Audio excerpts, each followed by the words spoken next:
A few weeks ago, I was sitting in a cigar lounge, of all places, typing notes for this very episode, Exile in Return. Suddenly, a man I'd never met before approached me. "You're so beautiful," he said. "I've never seen anyone who looks like you." Then he asked me, "What's your nationality?" "American." "Really?" he said, a bit confused, like he was trying to figure something out. "I'm Gypsy," he declared. "Roma?" I asked. "Yes," he said proudly. I had goosebumps. The Roma are keepers of Exile's code. They're wanderers not by choice, but by influence. Their lineage is a carrier of music, mysticism, persecution, and the medicine of impermanence. It was a wild synchronicity that he appeared just then, like a mirror from the field. That moment felt like an ancient chord had been plucked. Not a flirtation, a frequency. He wasn't seeing me for my physical features. Trust me, it wasn't even a good hair day. It was the tone I was carrying. The exile code. The return code. Something in him recognized it, even though he didn't know consciously. This is how the field speaks. The timing, the signs, the synchronicity when you're tapped into the quantum field. It's unbelievable how the information just appears. And this is where we begin today, with the understanding that exile isn't just an event or a history of a person or a people, but a frequency that many of us have lived in our souls and in our families for generations. Exile is a code asking for return. Not necessarily to a land that one left, but to presence, to coherence, to connection, to all that is, to self. This episode invites you to meet the wound of exile as a soul memory waiting to come home. Welcome to Inner Integration. I'm Meredith Miller, and this is Exile and Return, our personal, ancestral, and collective story. The many forms of exile. Exile is far more than just a political theme or forced displacement from land, though it can be. At the essence, it's about a psychic, emotional, and existential fracturing. Exile is a soul condition, and one that affects not just the person who directly experienced the exile, but also their entire lineage as it gets passed on from generation to generation as unintegrated trauma and grief that takes on unique forms of expression. We're going to explore the personal, relational, ancestral, and collective layers of exile that all of us carry in our blood and bones, as well as the path of return. When experiences and emotions are too painful, the parts of us that hold that energy get exiled because it's too much to feel. And when we experience trauma, that fragments the soul and disconnects us from the body and spirit. The body then gets separated from the mind and awareness in exile, and we lose connection with our soul, our spirit, our higher self. We become disembodied and fragmented as a form of survival, as individuals and a collective. Look around the world today. The increasing division, polarization, othering, the hatred, the wars, the genocide, and the absence of the ability to feel that. Layered on top of that is the mental justification of why it's okay, and all of that is the product of exile. Because people who can truly feel themselves can't bypass that. Yet when we're stuck in trauma overload, trapped in captivity, reacting from defensive postures, we can't feel anything but our own reactivity, which distorts our perception of self, others, and reality. We are the descendants of generations of people who couldn't feel because they were too overloaded with unresolved personal and ancestral trauma, and they too were exposed to trauma-based mind control at a collective level, all of which, at one time or another, was normalized as culture. When lineages experience migrations, invasion, genocide, forced removal, colonization, slavery, and other forms of fracturing and dislocation from their home, homeland, or culture, this ancestral exile gets transferred to the generations that follow, even when these stories aren't told through words, or even when the stories are told, yet wrapped with positivity or hatred as a bypass of the pain and suffering.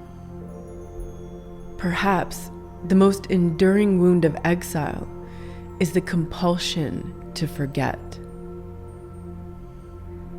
To survive, many families silenced their languages, erased their stories, severed their ties to their origin, not always by choice, but by necessity.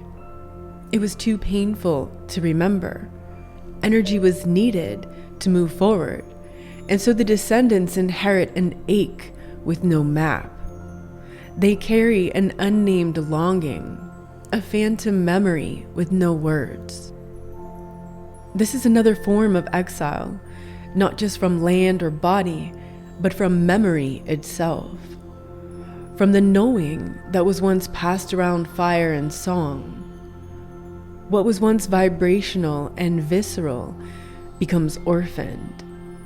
And so the grief lives on, unspoken, but not entirely unfelt.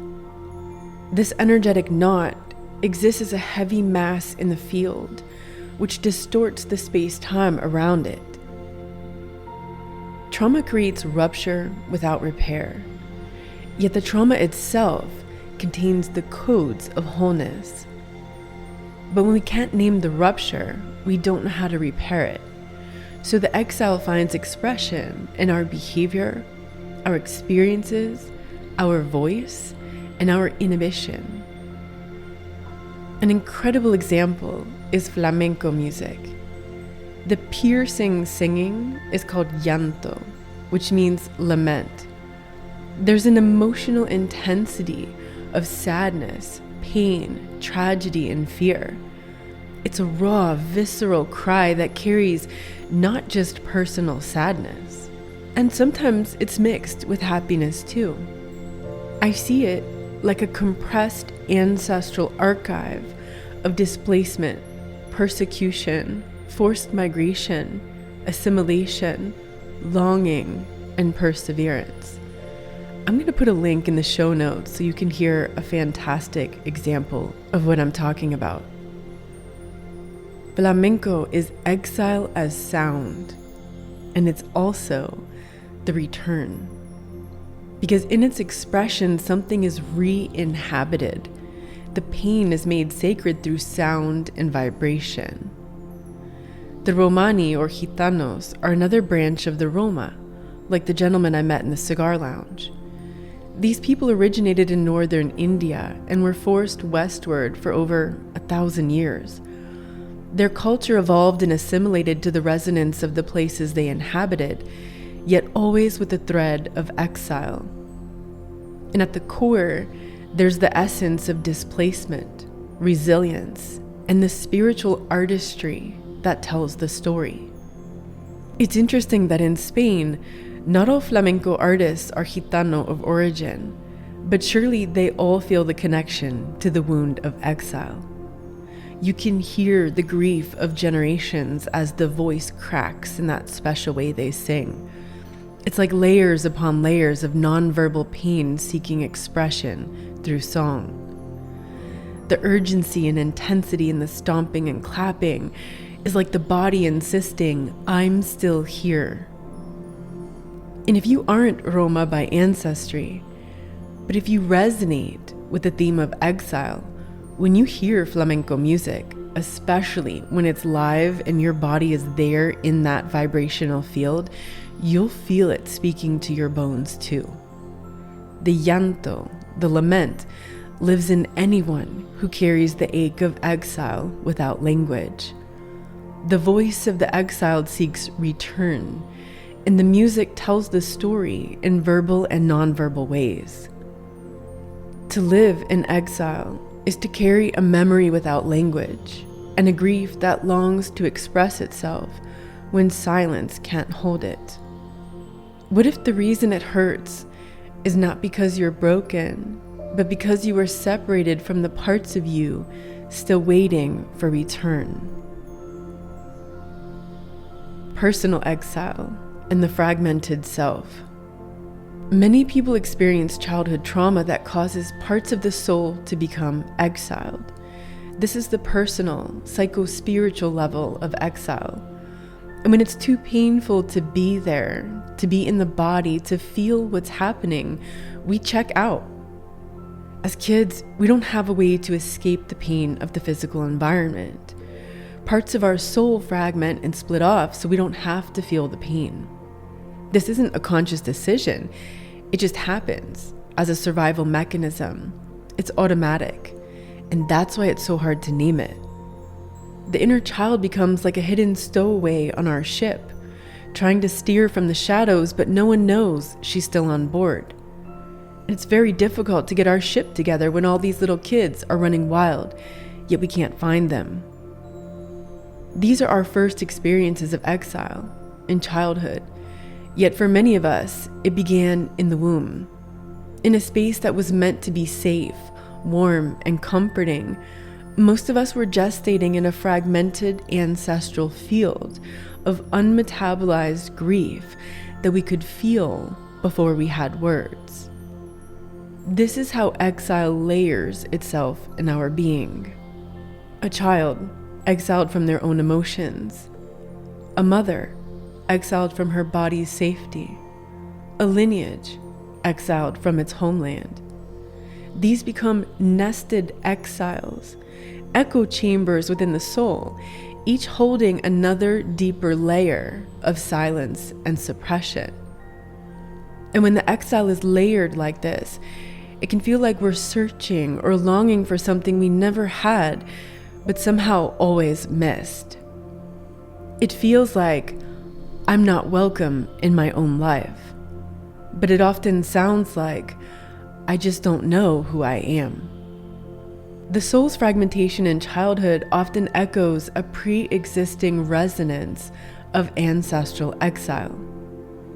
Sometimes childhood trauma is overt and easier to identify.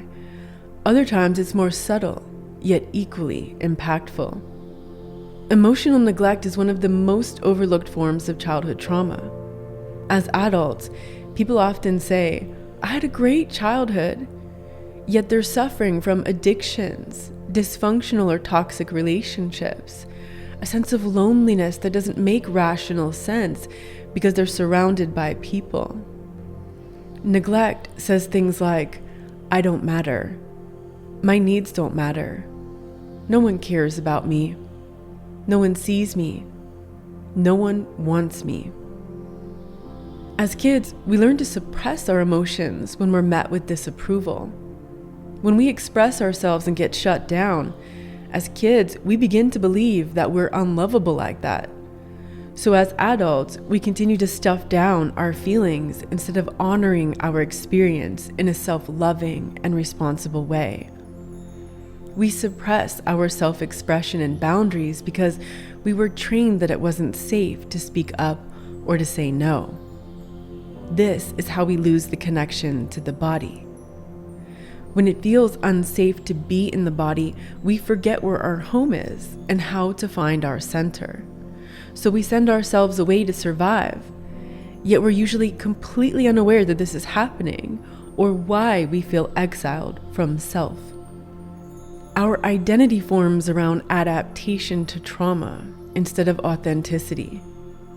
When the inevitable storms pass in life, we can easily get swept up in the chaos of the moment because we lack the foundation and reference for returning to center. This is why I start with the inner child reclamation work before we venture into the ancestral field, Because first, we need to establish inner safety and the stability of a sense of self. We begin by tracking sensations in the body. This is the embodiment process. Then the feelings, then emotions, then allowing the memory of origin of those feelings and emotions to surface from the body and subconscious. We observe and notice what was happening at that time, what the unmet needs were of the inner child. And then, as the attuned adult observer, we can imagine entering that scene and giving the child what he or she needed in that moment. I spoke a little about this in episode 3 when I did that process with the healer whose father was lost at sea when she was very young. Then, once we establish a new sense of trust, joy, and playfulness, we invite the child to have a forever home in our heart. And from there, we become more aware of the ways this newly reclaimed and reintegrated part of ourselves is asking for our attention. And as we meet those inner needs and build a healthy relationship with our inner child, we stop looking for the external savior or validation. We stop looking for someone else to meet the unmet needs of our inner child, because we have returned home. The inner child reclamation is the first level of return. As adults, we may find that in moments of pain, we dissociate and zone out. Most of us inherited the imprint of ancestral exile, which got reinforced by life experiences. Many of us were exiled from our families, or chose to exile ourselves in order to create the space to heal. We may have felt alone and thought this was the first time such a thing had happened. Yet when we can see our ancestral history, we realize we're carrying a similar resonance as those who came before us. Exile doesn't always look like physical estrangement, though it can be. The familial level of exile, your family of origin, is the relational bridge between the personal and the ancestral levels. This includes estrangement, going no contact, getting ostracized, being the black sheep or truth teller in a family system. Roles such as scapegoat or lost child, or even the golden child who is exiled from their authenticity and self in order to be accepted. Rejection for choosing healing, truth, or a different path in adulthood. Often, familial exile in our relationships with the family of origin recapitulates deeper ancestral patterns, even as it attempts to interrupt them. Like I shared about in episode 4, how my decision to go no contact with my mom years ago in order to heal ended up amplifying unintentionally the wound of exile in her and in the ancestral field of my lineage. It doesn't mean I made the wrong decision at the time, but no contact wasn't the healing. I did a lot of inner work during the recent years, but it took a while until I was able to see the bigger picture and then be able to transmute that wound into medicine, which is now available reverberating in the ancestral field for anyone in my lineage who wants to tune in. When I welcomed my grandmother's sister Grace back into the family, that was the quantum shift. She and I made a new collective agreement together consciously, canceling out the old agreement of I don't have the right to exist. Seeing Grace's story and the origin of that pattern allowed me to have more compassion for myself and my own struggles, for Grace, for my grandmother, for my mom, because we were all trapped in these ancestral loops. And that brought a quantum shift in my family. My mom got unstuck from a situation she was trapped in for years. And for the first time, we started to finally be able to really connect without the old defense mechanisms. That happened about a month after I alchemized the collective field with my ancestor, where that particular pattern originated. not by trying to fix or save someone in my family. Yet the ripple effect of doing the inner work is spreading in a positive way collectively. Our personal healing is planetary service. Even if you don't see the full implications of that ripple effect, it's happening. I could be here speaking and not really know who's listening and who's feeling the resonance of this message. For all I know, there could be a woman in Finland who deeply resonates with this message, yet may never comment or let me know publicly or personally, yet she's holding the grid for a school, a hospital, a community of 10,000 people. That's the ripple effect. Becoming whole is the return and integration after the exile, and it happens in layers. Exile isn't always a border you cross. It's the place in your being that was too much to feel. Now, before we enter the ancestral field, take a moment to gently feel the places in your being that may still be in hiding. Not to fix them, but to begin the invitation of return. When did I learn it was safer to leave myself than to be with what I feel? Ancestral echoes. Exile in the bloodline. Many of those who feel like they never belonged anywhere, in their family, culture, birthplace, or in general, are those who carry the memory of exile in their DNA. At one time or another, probably all of us had ancestors who were immigrants, even if that goes back many, many generations. I would say exile is an integral part of the human condition. We all carry this trauma in one way or another. Exile often begins generations before we become aware of it. It may originate in forced migration, war, invasion, colonization, or genocide, religious persecution, ethnic cleansing, or cultural erasure, intergenerational shame, secrets, or betrayals, silence, the absence of origin stories passed down, or other stories that simply weren't spoken in our families. This imprints the subconscious and nervous system with programs like, we don't belong, we must survive by hiding, to be seen is to be punished, it's dangerous to be seen, it's safer to be invisible, I'm safer away from my family. When someone feels fundamentally exiled from belonging, whether through personal trauma, ancestral displacement, or cultural erasure, there are two broad strategies that the defense system might adopt. The first one is collapse and invisibility. The second one is inflation and supremacy. The collapse and invisibility sounds like, it's safer to be small. If I'm quiet, I won't be expelled again. It's dangerous to be seen. Inflation and supremacy sounds like, if I'm above them, they can't exile me.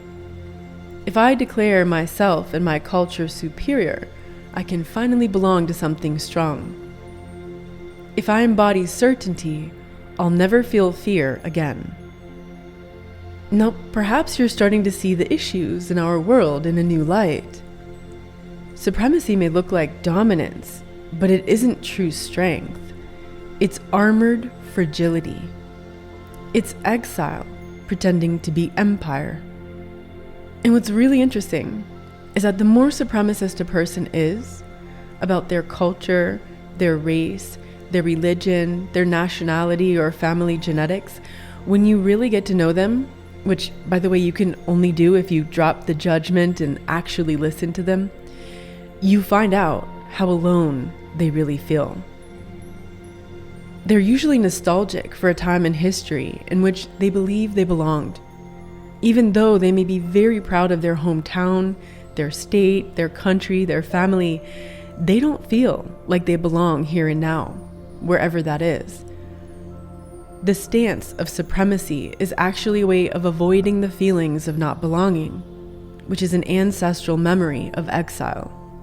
Supremacy at its core is often a disguise for rupture.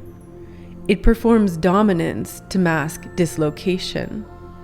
It over-identifies with identity to avoid the void beneath it.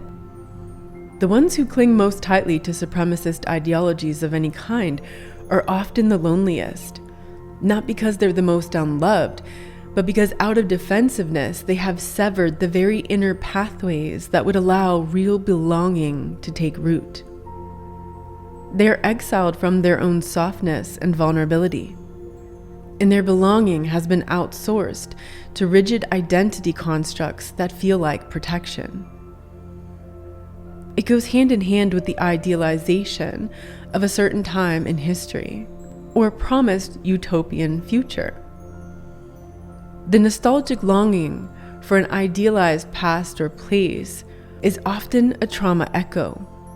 It's a coping mechanism for the loss of ancestral place, language, culture, or coherence. But even the past being yearned for often never truly existed, at least not as it's remembered through idealization. It's a symbolic homeland, not a literal one. Supremacy latches on to these golden age myths because they offer a sense of order, hierarchy, and rightness in a chaotic world. That's why we see supremacy amplified nowadays, as these wounds of exile are stirring in the collective subconscious. Here in America, we're openly hearing the phrase golden age again for the first time since the post-war era of the 1950s. But this longing at its root is spiritual homesickness and returning to ourself, to our connection with the Creator, to the state of unity with all that is, cannot be healed by domination or punishment of the other. It also can't be healed through partnership or anything external, only by reintegration. Integration is the return. Supremacy says, you must be like me to belong. Healing says, you already belong because you exist and you are a part of everything.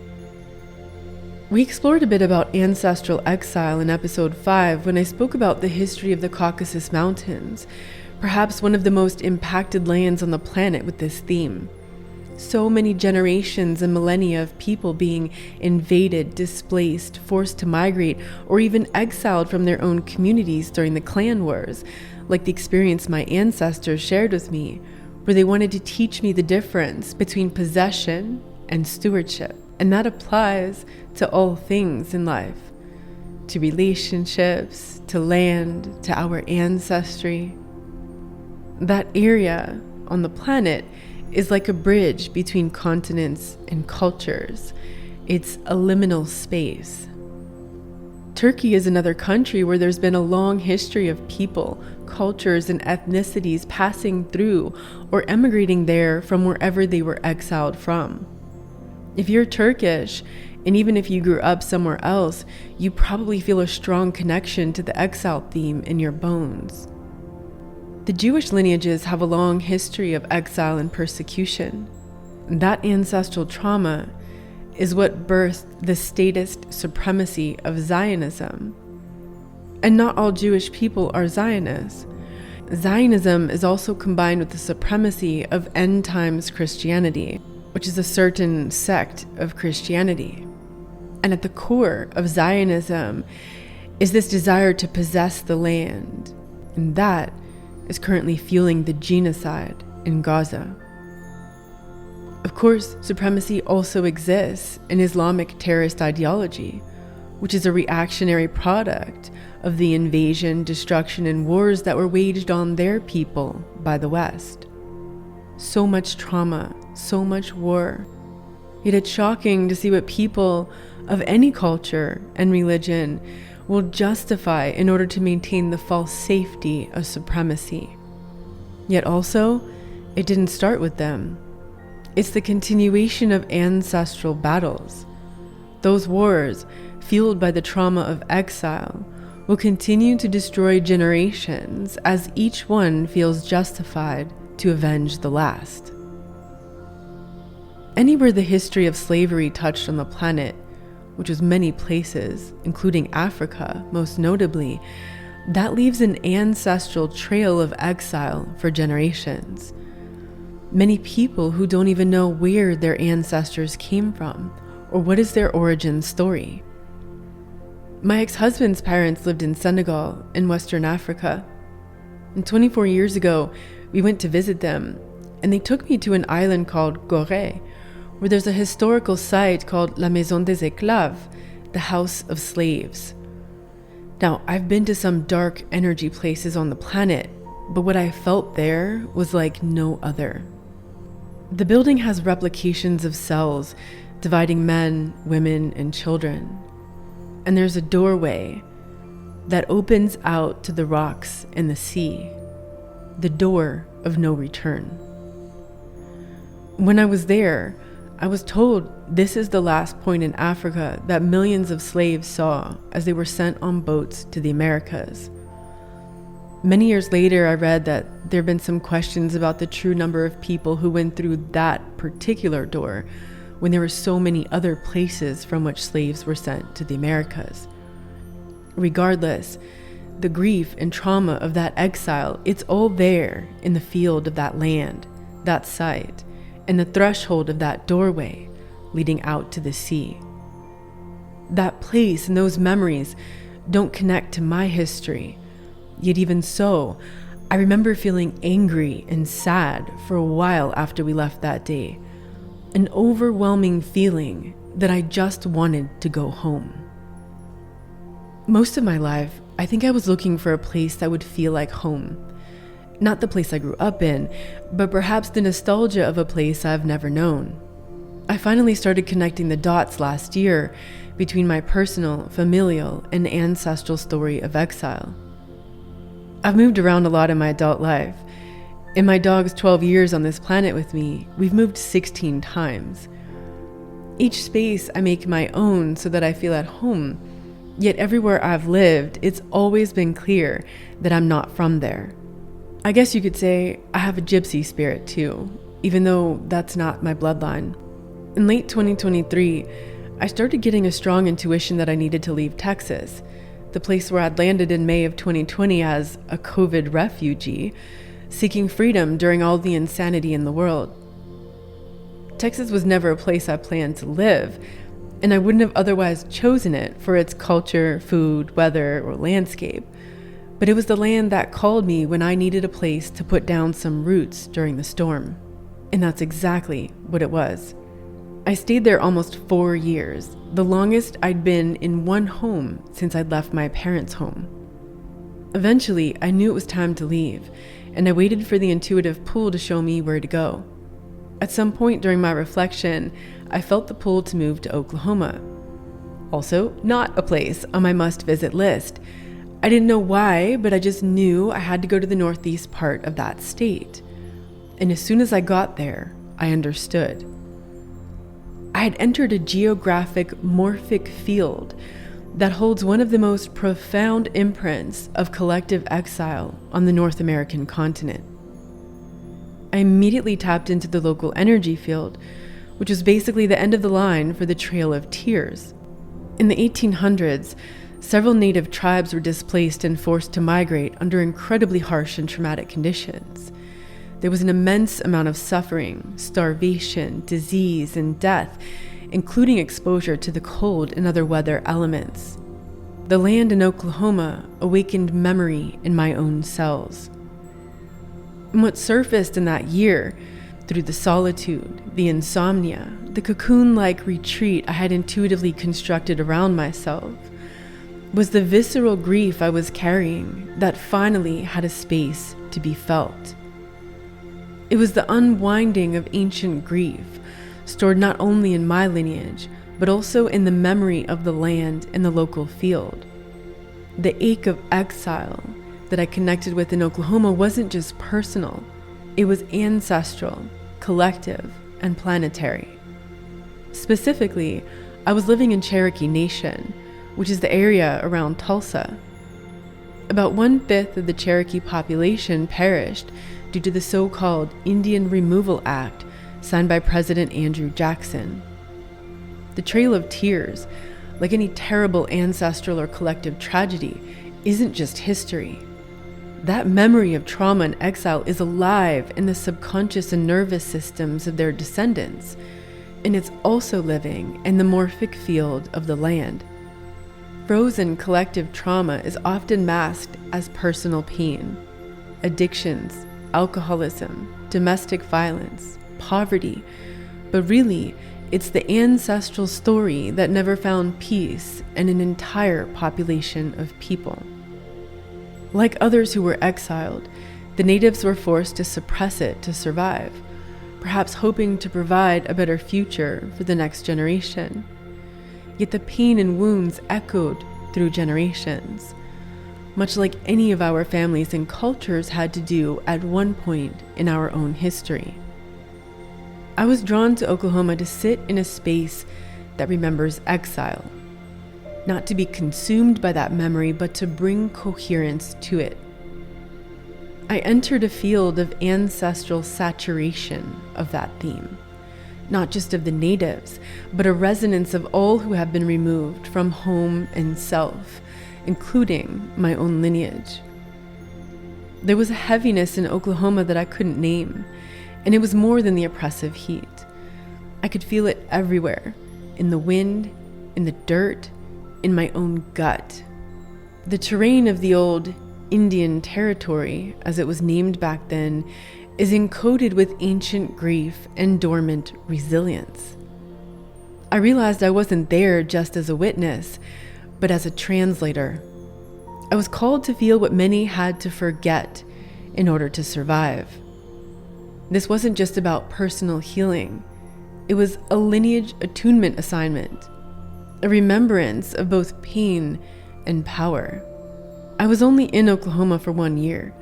Once I tapped into those codes in the collective field of the land, both the trauma and the resilience, I was able to dig much deeper in my own personal and ancestral trauma healing, then transmute that into the next level of my purpose work in the world. I hardly left the house that year. I barely went outside. My dog didn't want to be outside either. That year, I cried more than I spoke. Sleep became elusive, and the nights were long and full of messages I couldn't translate yet. Social contact was minimal. The rest was inner excavation.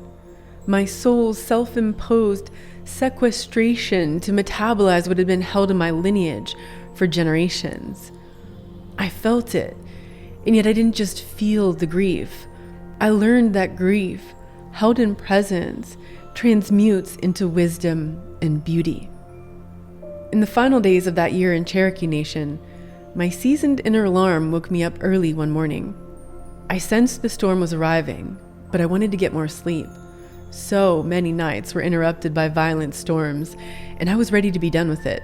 I dozed back off, and 10 minutes later, I jumped to my feet when the tornado siren blared, and then the emergency alert on my phone screamed. Fear surged in my body as usual. Yet in the 5 years I spent in North Texas and Oklahoma, I heard so many of those alarms, and nothing ever came close. I almost didn't take it seriously that morning. My dog wasn't budging from the bed, but something felt different in my body. So I grabbed her like a football and headed to the bathroom, our refuge with no windows. As soon as we sheltered in place, the electricity went out. I sat on the floor with my panting dog to check the local radar on my phone. I was horrified to find out that the tornado was already on the ground, close by, and headed straight for where I lived. And that realization should have put my nervous system into fight or flight overdrive. But instead, it was an instant feeling of calm. I've never felt such a depth of peace in my body and being in my entire life. My dog stopped panting when she felt it too. I don't know how to explain it, but I just knew in the depths of my being that I was either going to be okay and unharmed, or it was the calm before death, in which case I was going to be okay too. Even outside, there should have been a lot of noise, wind and debris flying around, yet it was unbelievably still and silent. And just as I wondered if we were in another dimension, the lights came back on. I waited a little bit to be sure the danger had passed, and meanwhile I sent some messages to loved ones. Then I went to look out the window as I was making coffee. Nothing was damaged. There was no sign a tornado had just come through. I heard and saw some helicopters flying around, but I didn't leave the house the rest of that day because I was in the final push of writing the book. The next day, I drove 1 minute down the road. And just a few blocks away from where I lived, there was destruction all around. Roofs blown off, massive trees uprooted and laying on houses, sheds and fences blown away. I was 1 minute away from the tornado. That experience taught me that there's no real safety out there in the world. The only safety is internal. Yet when we feel unsafe, we often try to control the external circumstances. Just like when we feel the wound of exile, we seek belonging outside ourselves. And what happened that morning was a moment of surrender. Stillness doesn't always arise from mastery, practice, or decisions we make. I didn't do any of that in the moment. Sometimes it arrives spontaneously when all effort is exhausted, when the nervous system simply lets go because it no longer wants to sustain the charge of chaos. And that wasn't the freeze response, because I was very present, very much connected and feeling myself and my environment. What I experienced wasn't the absence of chaos. It was the relinquishment of control within the chaos. And in that surrender, the exile ended. Not because the storm passed, but because for the first time, I didn't leave myself during the storm. Tornadoes, like any other natural disaster, are completely out of our control. It was no accident that it happened 10 days before my departure. That storm didn't lead to destruction for me personally. It represented a completion of the process that I was called there to Oklahoma to integrate. The stillness I found within was the sacred silence that breaks the exile spell. It was a still point where nothing needed to be resolved, avoided, defended, or proven. In that moment, fight or flight dissolved. My nervous system experienced what it feels like to trust embodiment fully. That's the frequency of return. I'm not saying I caused the storm to shift, but by embodying coherence, I no longer participated in the field of fragmentation, and I do believe there was some element of divine intervention. Later reflecting on it all, I realized I don't need to control the outer world, because when you return to the center of your being, storms, especially emotional ones, can finally lose their dominion over you. Exile ends with stillness. The return is to the stillness within. When I left Oklahoma, I exited a cycle. I entered there in a field of exile, and I left carrying a code of return.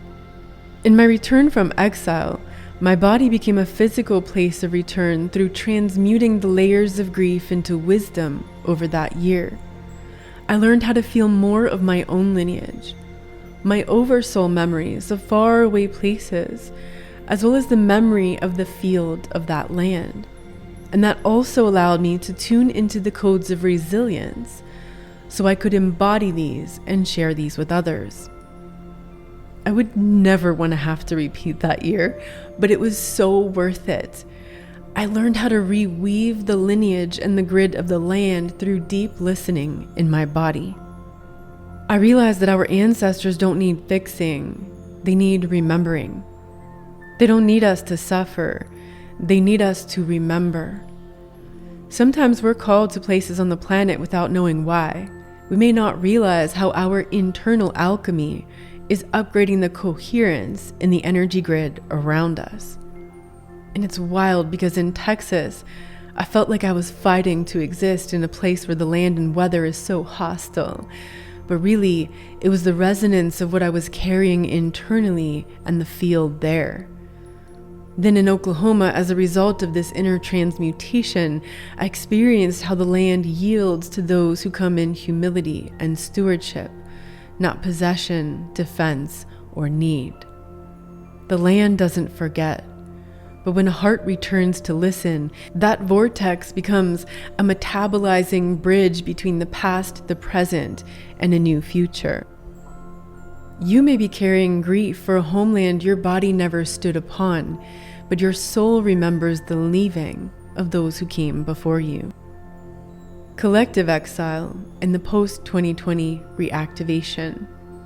Ancestral displacement in its many forms imprints unprocessed exile in the field, subconscious, and the body. There's a deeper part of us that remembers the places we've never lived, experiences we've never had. And until we learn how to access our ancestral memories through the quantum field and the DNA, its patterns and themes appear as a resonance in everything we do and experience, and we don't understand why. Instead, we'll often assume it's bad luck, a punishment, or because God has forgotten us. As we've been exploring in season 2 of the podcast, not everyone in the family or culture can feel the unresolved trauma. It doesn't mean they're not affected. Many are numb, and that's a form of survival. This is why there's a certain loneliness that comes with being the ones who go first. Those of us who can feel and remember what our ancestors tried to forget. Then came 2020. In episode 5, I mentioned how that whole experience was like a morphic detonation in our species, triggering up to the surface more of our unresolved history, personal, ancestral, and collective. The pandemic was a modern exile event. Initially, it may not have appeared that way, as we were told to stay home. And home seems to be the opposite of exile. But remember, trauma means it doesn't feel safe to return home to the body, because that's the place of unmetabolized pain. So the lockdowns forced us to face our pain. Of course, most of us didn't, at least not initially. Most of us automatically turned to defense mechanisms: fight, flight, freeze, and fawn. Some of us drank, others turned to food and other substances, porn, social media, TV, Netflix, or even workaholism. Some became obsessed with compliance to feel safe. Some abused others who didn't comply in order to feel safe and powerful. Some took their lives, as doctors saw more suicides in the first month of lockdowns than they normally saw in an entire year. Suicide is the ultimate illusory escape from exile, yet the exile merely loops back around on itself. Many got in fights online or in real life. Many of the elderly fled into states of dementia because it was too painful to be separated from their loved ones. Some people convinced themselves everything was fine, or even better than normal, because they got to stay home and didn't have to see people or work. But all of these are defense mechanisms that help us adapt to the trauma. When we don't feel connected to others, we often exile ourselves from the real world into the virtual world. And everything was set up during the pandemic to encourage us to do so. It's so much easier to use this form of virtual escape because we just reach for a device. Society is ever more disembodied and checked out. We're being programmed to ghost ourselves when we curate an online persona while losing touch with the living inner truth of the real human being that we are. This is the digital exile. And new generations are coming into the world. for the most part already exiled into the digital world, which for them actually feels more real than the real world. They are digital natives, after all. When you see two teenagers texting each other while sitting on the sofa together, you start to see the impact of the exile patterns from our ancestry combined with the nature of the digital world. An exiled landscape where we have a virtual avatar that represents our curated identity. While this trend is really sad, as it becomes more prevalent and obvious, it's also an opportunity for us to become more aware of the exile patterns in our personal, ancestral, and collective experience. But before we can see the wound, we recognize the defense mechanisms. These behaviors also tell a story about what we're avoiding, escaping, or trying to numb. We can acknowledge this without judgment or shaming ourselves. It was what once made us feel safe, yet it's not real safety. In episode 2, I spoke about my own defensive reaction in 2020 and how I was trying to escape the pain initially. I mentioned I eventually began an embodiment practice on my patio, which was the start of my inner work. You can get my free guided meditation to help you in this process. The daily embodiment practice is linked in the show notes. Anyone who says they were fine during the pandemic, that's just denial. It's a lot like when people say they had a great childhood, but really that's just a way of burying the pain. Denial isn't a conscious decision, it's automatic. We don't realize we're doing it when it's happening. We can only notice our own denial in retrospect. During the pandemic, we were separated from loved ones, whether by force, coercion, or by choice due to our own fears. We were exiled from the truth amidst all the lies, deception, and censorship. We were exiled from physical touch, a biological imperative for mammals. We were exiled from togetherness, despite the incantations like, staying apart keeps us together. 2020 amplified the ancestral and collective wounds that had never healed, but not to punish us, though there was a lot of abuse and manipulation that went on. It was also an opportunity to notice the trauma we already carried. That dark time in human history also reflected a more abstract, collective exile. This is the species-level exile, the sense of separation from God, the creator, spirit, source, from the unified field, infinite intelligence, whatever you call it. And that also leads to a separation from nature and all that is. This is the core trauma of separation itself, of being born into forgetting who we really are. The illusion of individuality as isolation. A deep homesickness that has no name, yet all of us feel, even if we aren't aware of where it's coming from. This is the deepest root exile. All other exiles echo from here. The sacred function of exile. Recognizing the sacred function of exile isn't about romanticizing the pain or wearing it like a badge. Exile awakens the longing for return, and this is the genesis of healing. The pain brings the pattern into awareness so we can return through embodiment. This is why the theme of exile has been amplified in our world since 2020. It's turning up the volume on the longing that many of us feel for returning. Yet it's still a subconscious feeling for most people. It's difficult to name. So the increase in that longing is stirring the desire to heal and integrate, even if this isn't a conscious awareness that most people have yet. If you're here resonating with this message, you're probably one of the ones who go first. Our inner healing has personal, ancestral, and collective benefits.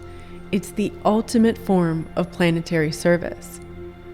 Exile is never the end of the story. The deeper the exile, the more sacred the return. To become embodied is to return. To remember is to return. To integrate is to return. To discover inner stillness is to return. To honor the wound without collapsing into it.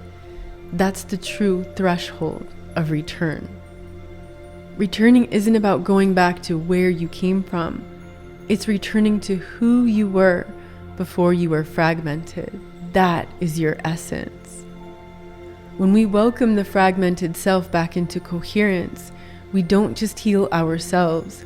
We offer healing codes to others around us, in our family, our lineage, our community, and in the human collective. We restore the grid on this planet. In returning, we release the echo of exile so more people can start tuning into those codes of wholeness and resilience. The inner work over time is how we become a lighthouse for others still adrift in the storm. Initially, we become the lighthouse because of the storm. But eventually, we realize we don't need the storm to be the lighthouse. Silence was the prison, and stillness is the return. Silence in the realm of exile isn't peace, it's suppression. It's the absence of feeling. It's the conditioned numbness of generations who had no permission to feel, to scream, to speak, to sob, or to collapse. They tried to keep it together to survive. That silence isn't restful. It's loaded with emotional residue. But stillness isn't just the absence of sound or movement. It's the presence of self. It's coherence, the signal without the noise. Stillness is where your breath is allowed to land in all the places it was once exiled. It's where the nervous system relaxes, not because the world got safer, but because you returned. Stillness is homecoming, because in stillness, we don't have to prove our worth or belonging. Our presence becomes enough. Stillness doesn't erase the llanto, the lamentation. It holds it. It becomes the place where the grief of exile can be put to rest. And before we return to the world, we must first return to ourselves. So I invite you to gently ask, how did you leave yourself? And how might you return? Many of us left every time hypervigilance became a substitute for self-trust. Every time we felt we had to perform and hide the pain to be believed, accepted, and loved. Every time the atmosphere around us asked for less truth than we carried. We silenced our knowing in order to maintain the connection. We left every time safety meant scanning for threat instead of softening into belonging. We left through the body, tightened jaw, guarded spine, armored muscles, breath held mid-sentence. We left through the mind, ruminating in logic to try to understand what's happening, blaming ourselves for what our intuition already knew, or escaping through fantasy to some idealized place and time. We left through the heart, numbing feeling to survive in a world that didn't know how to hold our depth. Leaving yourself was never failure. It was trauma adaptation, a brilliant sacred intelligence that chose fragmentation as a way to continue, to survive, and it served its purpose. But now, coherence is calling. Not because the threat in our world is gone. If anything, it's intensified. And that in itself is the calling. We are ready to return when the body is ready to relinquish control within the chaos. This is a process of layered exploration and integration over time until a spontaneous moment when that return is marked by a sacred experience. Coherence is staying present with ourselves, even when we want to leave. And eventually, through that practice, we return. embodiment, and integration is the act of ending exile. The return is remembering who we always were before the rupture and fragmentation. Yet this isn't a mental construct, and there isn't a checklist, a framework to follow. It's a feeling, a knowing in the body that you're home.